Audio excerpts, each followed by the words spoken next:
Boston, 1962. On the verge of an encounter with one of the most feared and elusive serial killers in American history, the Boston Strangler. People said that it was as if Jack the Ripper had come back from the dead to stalk Boston. Twilight, June 14th, victim number 1. The body of 55-year-old Anna Slessers was found with a sash tied around her neck. The knot so tight that blood was dripping from her ear. Her attacker sexually assaulted her with an unknown object, then left her half naked, sprawled on the kitchen floor. 2 weeks later, victim number 2. 68-year-old Nina Nichols was found dead in her apartment. 2 nylon stockings wound around her neck, blood dripping from both ears. She had been sexually violated with a bottle.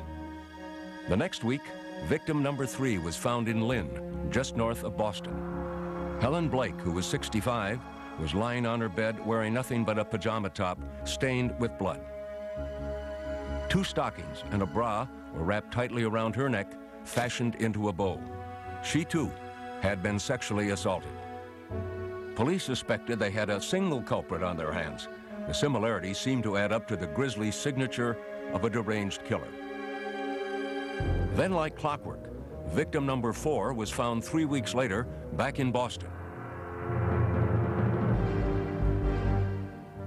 This time, the killer posed the naked body of 75-year-old Ida Erga, with her legs spread wide, straddling 2 chairs, exposed to whoever opened the apartment door. Once again, the cause of death was strangulation. The Boston Strangler had now pulled off more than a string of murders. He had paralyzed a city with fear. News reports said a madman was on the loose. Within 24 hours of the last murder, another elderly woman's body was found with her head submerged in a tub of water. Victim number 5. 67-year-old Jane Sullivan had 2 stockings twisted around her neck. Then there was an eerie reprieve. For the next 3 months, there were no more stranglings until December 5th, 1962. Victim number 6. Sophie Clark was found gagged and strangled in her apartment near Boston University. Her roommate discovered the body. She just didn't move, and I was really panicked and shocked, and I called out her name, and I said, "Oh, God." And I just stood there for about a second. I thought, well, what was I going to tell her mother? They thought they had a serial killer up until the Sophie Clark murder.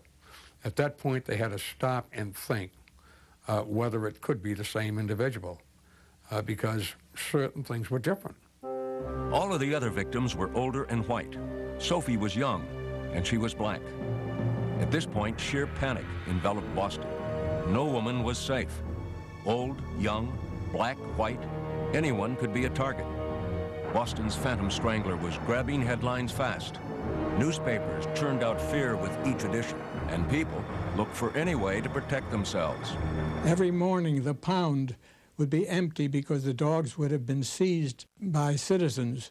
There has been a tremendous demand for animals of all sizes, both large and small, since the strangulations began. There was a run on locks. After each one of these stranglings, we get quite a spurt for all types of locks, mainly these chain locks. Avon salesmen and Fuller brushmen were brusquely driven away. The whole town was locked up. But all the security precautions failed to prevent another murder.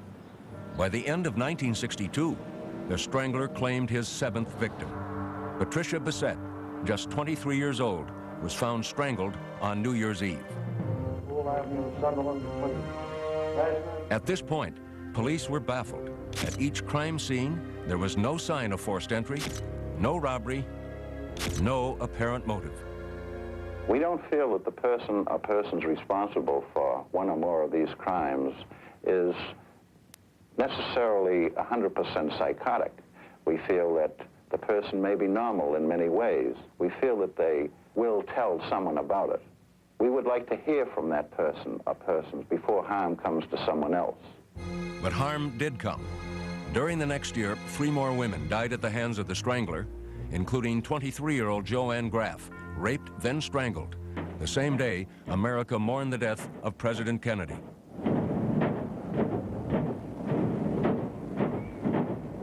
But the most vicious crime of all was yet to come.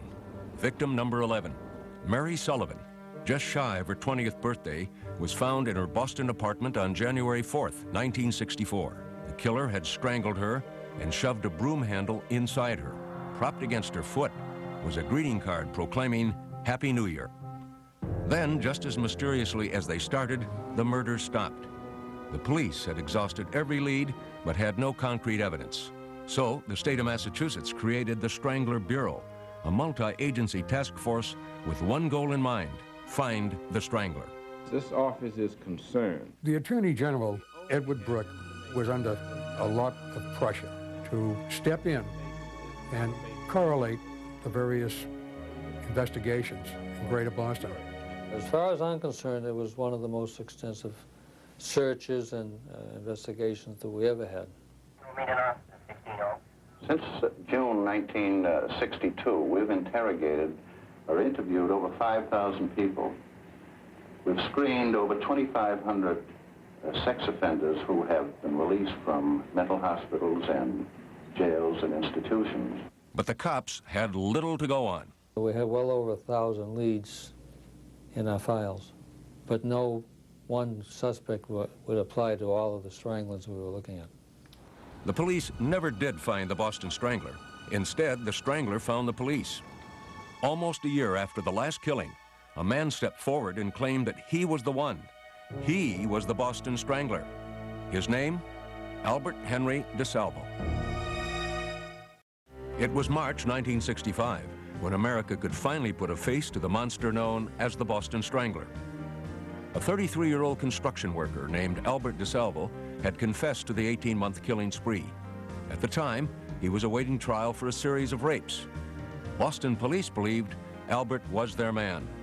His confessions included remarkably accurate details, especially when it came to the last victim, Mary Sullivan. I left her on the side of the bed with her head hanging down, her bust was exposed, and was she lying flat on her back, or was she? No, she was sitting up. I spent time in all the Boston cases and most of the outside cases, and his description is better than what I could give at that time. Police and reporters began unraveling the troubled life of Albert Desalvo. It had begun during the Great Depression in Chelsea, the poorest town in all of Massachusetts. Albert Desalvo was born in Chelsea in September of 1931. He was the third of 6 children of Charlotte and Frank Desalvo. His childhood was miserable. Frank was a monster of abuse to his wife and to his children. He once broke Charlotte's fingers by serially snapping them as if they were dry twigs. Frank Desalvo would bring home prostitutes and have intercourse with them in front of the children. One of the things that stands up would be probably when I was 4 or 5 years old, is my mother and my father having a fight. And at some point, my mother got knocked down, and my father had Albert by the neck, picked him literally off the floor, and was just shaking him like a rag doll. Soon after that incident, Charlotte and Frank divorced. The family never saw Frank again. By the time Albert was 12, he was working odd jobs after school. He delivered flowers and shined shoes to make some pocket money. Most of all, he tried to make life easier on his sisters and brothers. If we were sitting there, he'd say, "You want a Coke?" And then he'd know, looking at me, he'd know right away, a Coke isn't enough. You want a sandwich, a hot dog, you want a cake? Before he was 13, Albert had a police record. Albert had his first brush with the law in 1943. He committed assault and battery and robbery on a neighborhood paperboy. The take from that was $2.85. The judge gave Albert a suspended sentence. Within weeks, he was arrested again for breaking and entering. He had stolen $24 worth of jewelry from a neighborhood house. This time, there was no slap on the wrist. Albert was thrown into a reform school, the Lyman School for Boys, where he spent a total of 2 years. It was a harsh and forbidding world, but even after he was let out, Albert's home environment wasn't much saner than reform school had been. Just as in his early childhood, 14-year-old Albert was graphically exposed to sexual promiscuity.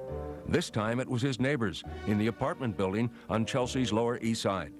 Albert also complained. He says they had a couch on the roof, and the people living in this building would have girls there. And I'd come up and they'd say, "Here's a quarter, beat it." And he says, sex all the time, happening all the time. The otherwise meek and impressionable teenager was beginning to show a sadistic side as well. Albert himself would put dogs and cats in orange crates and let them scratch each other to death. But Albert did not show any violence to those closest to him. We had a little spat because I wanted to go with him somewhere, and he kept, denying me from going, and finally I grabbed him by the hair, and I wouldn't let go. I pulled out a piece of the scalp and all on it, and even at that point, he still, he just took it like a grain of salt. He was angry, but not enough to hit me or anything for it. Albert's home life was not improving. So, at the age of 17, with only a junior high school diploma, Albert found a way out. He joined the Army. There, he developed a reputation for being obsessively neat. Albert completed his basic training at Fort Dix in New Jersey and was transferred to Germany in 1949. There, at a USO dance, he met a woman named Irmgard Beck. They fell in love. Albert was passionately in love with Irmgard. He adored her. He treated her as if she were a goddess. Albert and Irmgard were quickly married in the small town of Bad Kissingen, but the marriage ran into problems right away. Irmgard discovered that Albert had an abiding obsession with sex and an overpowering sex drive that he relieved by masturbating frequently. She was said to have claimed that he wanted to make love 5 or 6 times a day, which clearly she did not have the time for, nor the inclination. The only thing she ever said to me is that they did have sex, and then when she go to the bathroom, she'd find her dish towel or another towel with semen or something on it, and that upset her.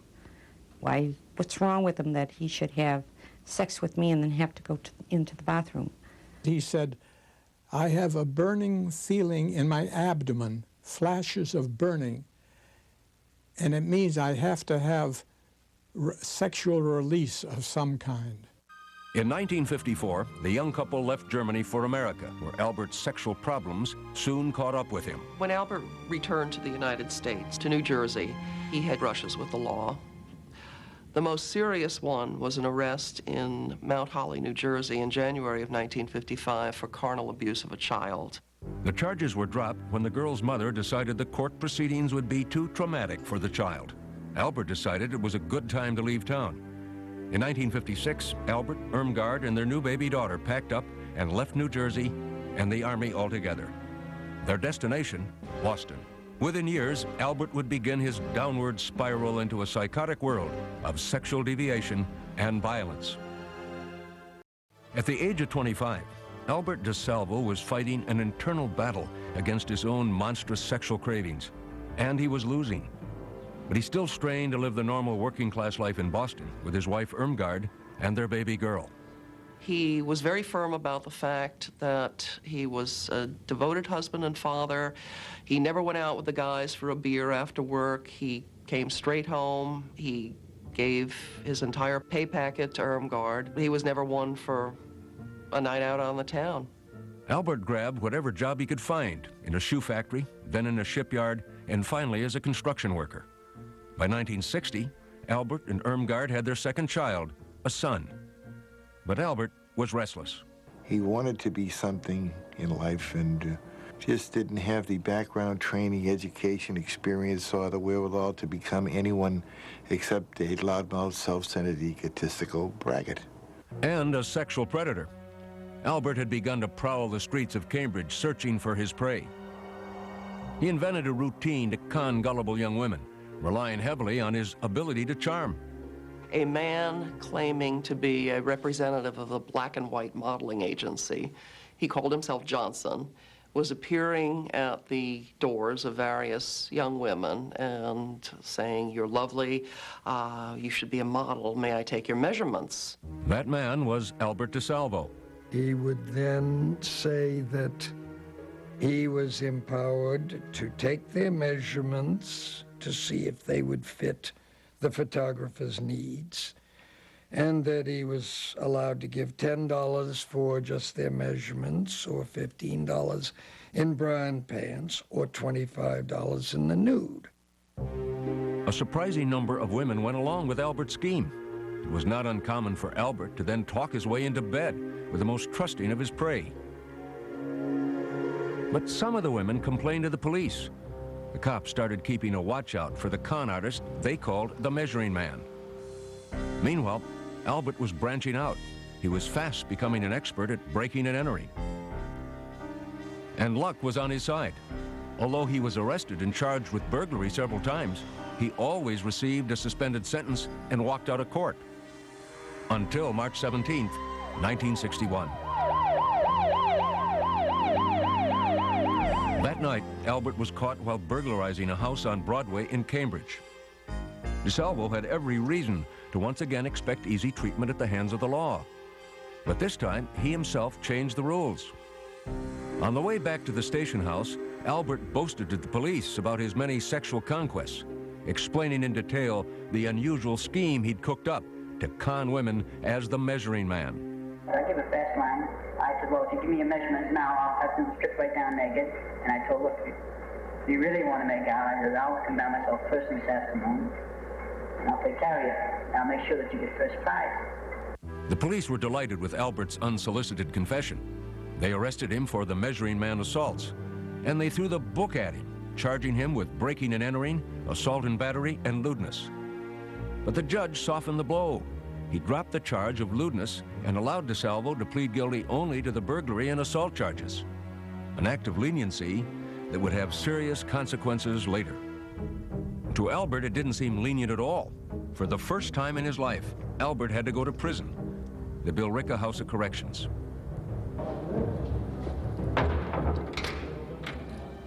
His sentence was just 11 months. In April 1962, Albert was once again a free man. It was 2 months later that the first victim of the Boston Strangler, Anna Slessors, was found dead. For the next 18 months, the Strangler's string of grisly murders terrorized Boston and the whole nation. But the police never suspected Albert Desalvo. Because the judge had not charged him with sexual offenses for the Measuring Man crimes, Albert's name did not come up when the Strangler Task Force combed the police files for suspects. In fact, Desalvo might never have been connected to the Boston stranglings at all if it hadn't been for his insatiable sexual appetite. In May of 1964, 5 months after the last known Boston strangling, Albert began a series of rapes in Massachusetts. These crimes would earn him yet another nickname, the Green Man. The Green Man scheme was somewhat, well, considerably different from his Measuring Man gig. He got the name Green Man from the fact that he wore a workman's uniform. He would drive somewhere, and the urge would be on him. That's the only way he explained it. And he would park wherever there's a place to park. Then he would go in the building, and he would look at the bells. And if there's a name of a woman, he would simply press the bell. He would say, there's a leak, or the superintendent has sent me around to turn off your water so that we can check out the leak in the basement. And of course there would be no leak, but the woman would admit him to the house. He would then bind her and sexually assault her. I don't think it made any difference to Albert who answered. Some were old, some were young. I think his criteria was that a woman answered when he rang the bell. Sometimes he would apologize to his victims. When he would tie them up, he would spread eagle them on a bed, and then he'd kiss them about the body and then do other things. 4 victims of the Green Man went to the police. And even though Desalvo was not recorded as a sex offender, one cop with a good memory remembered that as the measuring man, Albert had been accused of sex crimes. The police told Albert to come in for questioning. Instead, Albert fled to his brother's house. He says, I'm going to be arrested. I says, well, what? What did you do? And he says, I've done some things. I says, what did you do?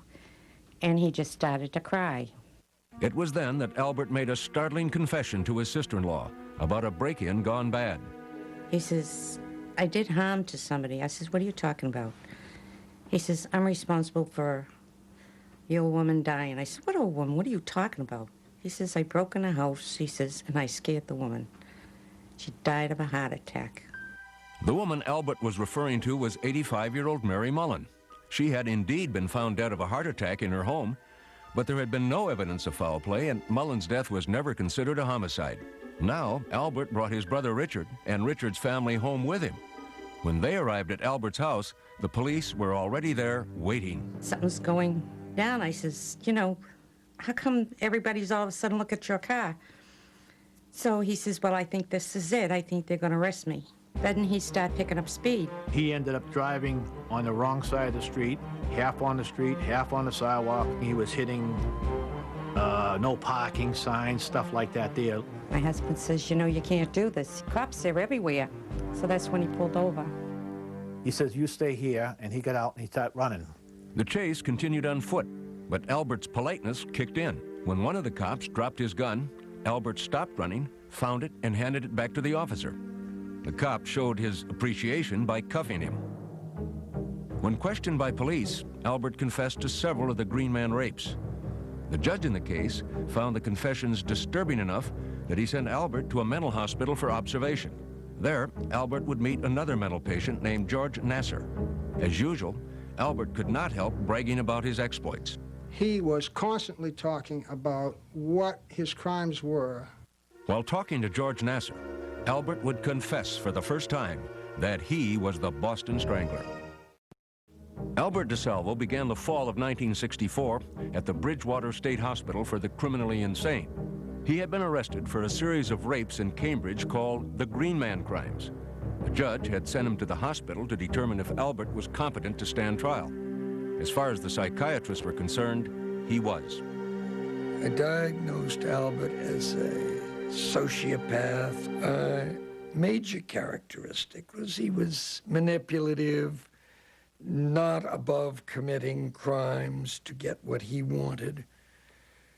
But there were also aspects, he was terribly insecure. He wanted to be the most important person in the world. Declared competent, Albert was sent back to jail, but not for long.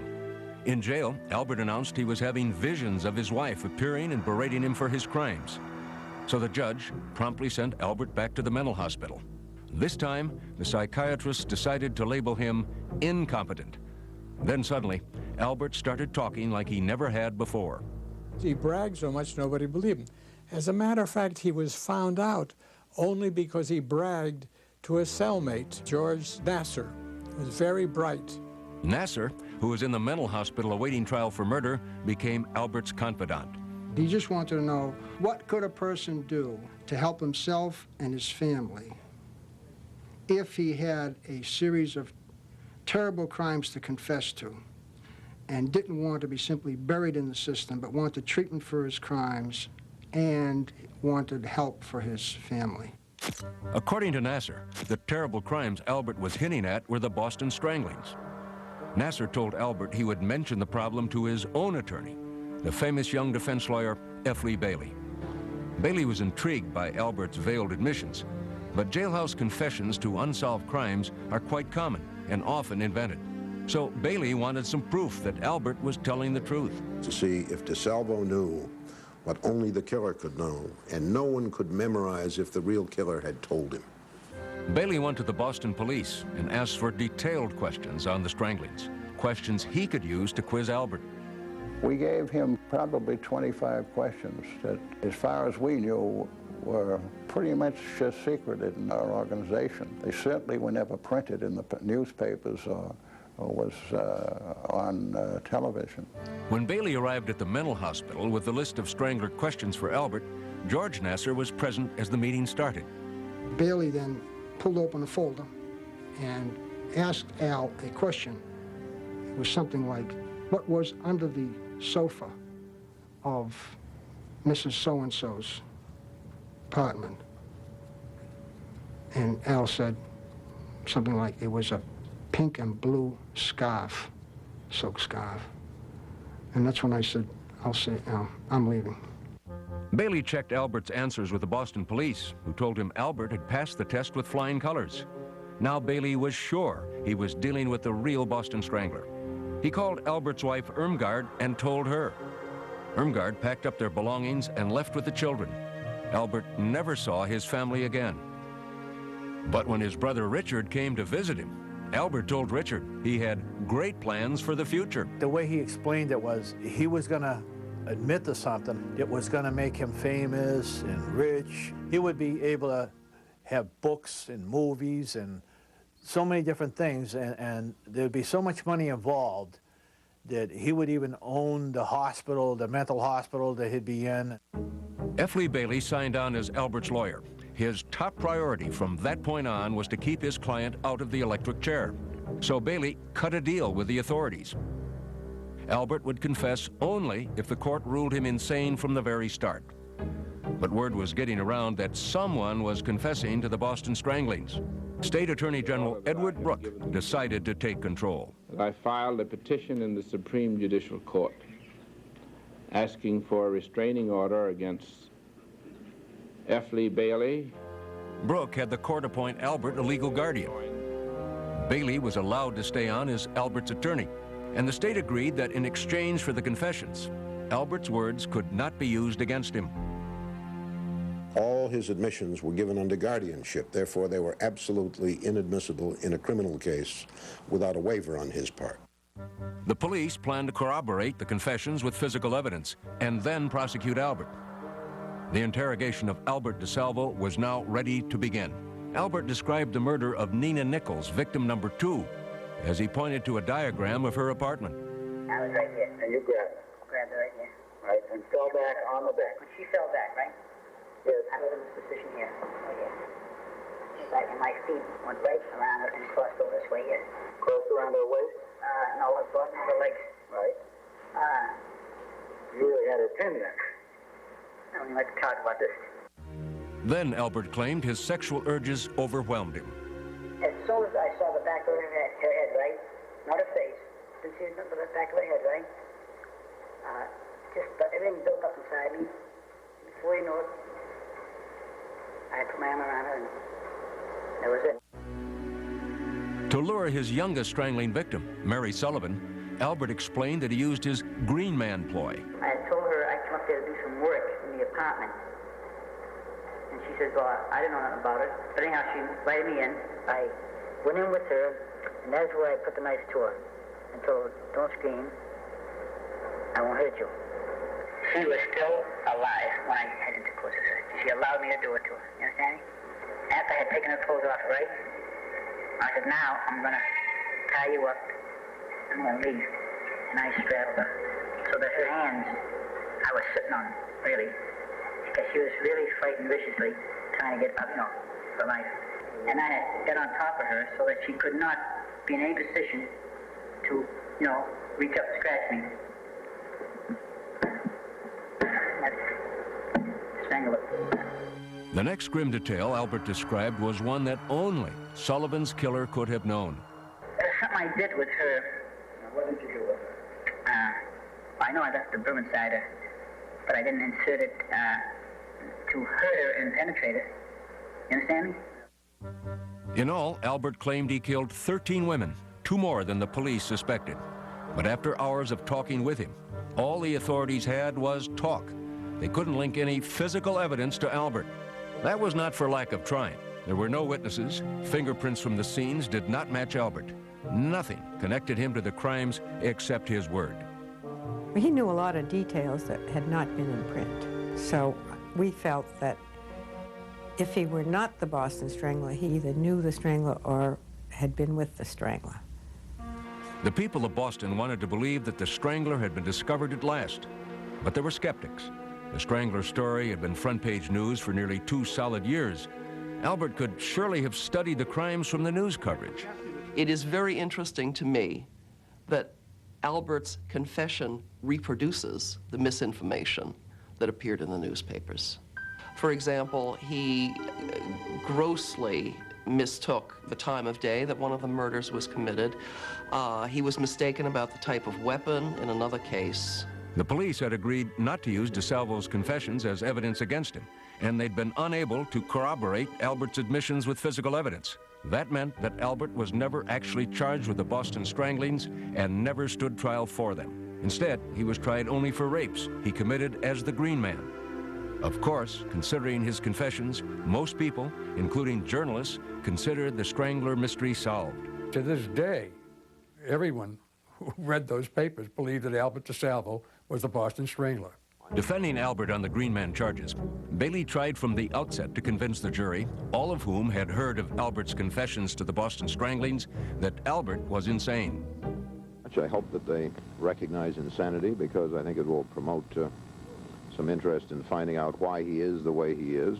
The prosecution said Albert knew right from wrong. He would tie the women up. He would touch them on their breast, in their private parts. He was able to carry on a conversation. He was not ranting or raving or incomprehensible as he spoke to the many victims. We use that as a sign that he was sane and that he knew he was committing criminal acts. The trial lasted 8 days. The jury took 4 hours to reach its verdict, guilty, but not insane. I felt that we had given them a common sense, logical case, and I am pleased that they saw it our way, sir. Albert was convicted on all charges. The judge sentenced Desalvo to life in prison. Albert Desalvo had never been formally charged with killing any of the victims of the Boston Strangler. Technically, all the cases remained open. But as far as a relieved nation was concerned, the Boston Strangler was at last behind bars. But Albert had other plans. Convicted of a series of rapes, Albert Desalvo had been sentenced to life in prison. He had confessed to being the Boston Strangler, but would never stand trial for those crimes. In January 1967, he was returned to the mental hospital, awaiting transport to prison. A month later, he connived with 2 other patients to break out. Insofar as we know, one of them, at least, must have had either a key or some type of metal artifact, whereby he was able to put his arm out of what is known as the peephole in the door. The 3 escapees jumped down an elevator shaft under construction and scaled a brick wall. In Boston, they split up. Midnight, February 23rd, 1967. Albert Desalvo was on the loose. Once again, fear gripped Boston. It was a repetition of what they had gone through when he was running around loose, killing people. Believe me when I tell you, the population of Greater Boston is 2 million. Let's say 1 million were women. 1 million women were in panic in Greater Boston at that time. One newspaper offered a $5,000 reward for Albert's capture. Desalvo's lawyer, F. Lee Bailey, said he would double that amount if Albert was captured unharmed. Police, heavily armed and carrying tear gas guns, combed the state. The hysteria was incredible. It was front-page headlines in all of the newspapers. Newspaper articles appeared warning women what to do and what not to do. Albert, meanwhile, decided to pay a visit to his younger brother. I was kind of happy to hear his voice calling me from downstairs, rang the bell and said, "Hey, it's your brother Al down here," but surprised at the same time because, you know, even though I knew at some point he would escape, I just didn't know when. Richard agreed to help Albert. He gave him civilian clothes and a gun. Now, armed and dangerous, Albert made it out of Boston and headed north to the city of Lynn, where police were on the alert. The captain grabbed me and he says, "We have information that Desalvo's in Lynn." And I said, "Oh, wonderful, that's all we need today." It was 36 hours after Albert had escaped. After walking around undetected for a few hours, dressed in an old Navy uniform he had found, Albert stopped at a shoe store and asked to use the phone. He said he needed, quote, to call F. Lee. And as soon as he said that, we all turned and realized that that was Desalvo. And while he was calling Bailey, we called the Lynn police and told them he's here. While we were waiting for the police, I don't know why, but I asked him, did you strangle all those 13 women? And he responded, I think I got the words exactly as he responded, I honestly don't know. I know I did some of them. Within minutes, the police converged on the shoe store. We dashed into Simon's. He was standing in the rear of the store. I recognized him from the picture, and I asked him his name. He said it was Desalvo, and I put the cuffs on him. Did he give you a hard time? No, he didn't. Did he say anything to you? He said he was Desalvo. As the different police agencies fought over the privilege of returning Albert to jail, Desalvo was paraded before the swarm of reporters. I would do no harm to nobody. My only purpose for leaving. Okay, let's go, Albert. Come on. Al, did you keep that promise? I did. I didn't bother nobody. After the fact, Albert Desalvo insisted that his escape was meant to protest his being sentenced to a prison instead of a mental institution. Albert has had a single-minded and often articulated desire ever since he got in the place, and he initially retained me for the purpose of getting him to an institution where there were doctors. It was that simple. After his capture, Albert was promptly shipped to the place he had tried desperately to avoid, Massachusetts' toughest penitentiary, Walpole. There, he was reunited with George Nasser, who was serving a life term for murder. The two hatched a deal they hoped would bring them money and fame. My agreement with Al was simply this. If you promise me that you will confess to the crimes, not lie, confess to the crimes that you say you committed, and you will follow through with the program of psychiatric treatment and of assisting your family and of publishing a book concerning your crimes and concerning your treatment, I'll help you. It's a contract. Nasser began helping Desalvo draft his book, and he rarely left Albert's side. Nasser was always there, and even though we asked him a couple of times, what does he have to be here? I mean, this is family, you know? He says, well, he's only going to advise. I says, he's sitting there doing nothing. Albert decided to cash in on his infamy with a sideline business.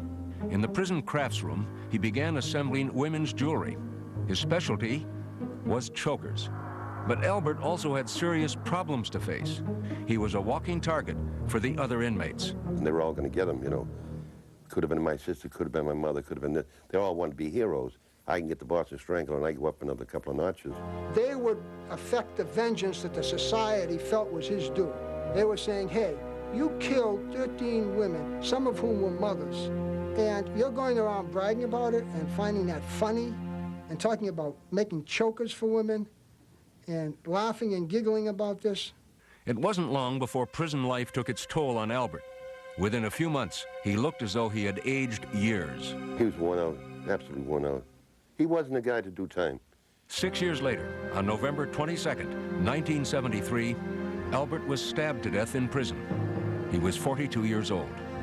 12 hours before his murder, he had made a phone call to one of his old psychiatrists. He said that he wanted to meet with me to tell the real story of the Boston Strangler. We were going to meet him at 9 a.m. Monday morning. He was killed at 2 a.m. that morning. My belief was that he was going to say how he got into this here, that he wasn't the Boston Strangler, who put him up to it, and name names. That was one theory. There were others. Albert was selling speed in the prison, and he was selling it at less than the syndicate price, and he'd been warned, don't do that.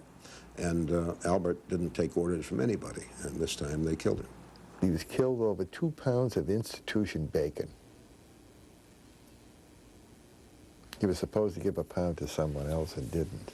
The case of Albert Desalvo's murder remains open, and so do the Boston Stranglings.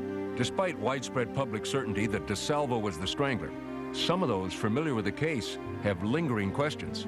Everyone wanted the Boston Strangler off the street. And if someone wanted to confess to it at that time and could give any reasons why he was, I think we were willing to accept it. He wanted to be world-renowned. And of course, if you confess to the worst serial murder since Jack the Ripper, you're going to be famous, infamous. Another reason that he had was that someone convinced him that if he confessed to being the Boston Strangler, he could make it a lot of money. As far as the investigators are concerned, there is no mystery. Albert Desalvo was the Boston Strangler. I've been asked many, many times over the years if I really thought that Albert Desalvo was the Strangler. And I was positive 30 years ago, and I'm positive now. Albert Desalvo never published the book that he thought would make him a rich man. But shortly before his death, he did write a poem and gave it to his lawyer, Tom Troy. Here's a story, The Strangler, yet untold. The man who claims he strangled 13 women, young and old. He struck within the light of day, leaving not one clue astray. To reveal his secret will bring him fame, but burden his family with unwanted shame. Today he sits in a prison cell, deep inside, only a secret he can tell. People everywhere are still in doubt.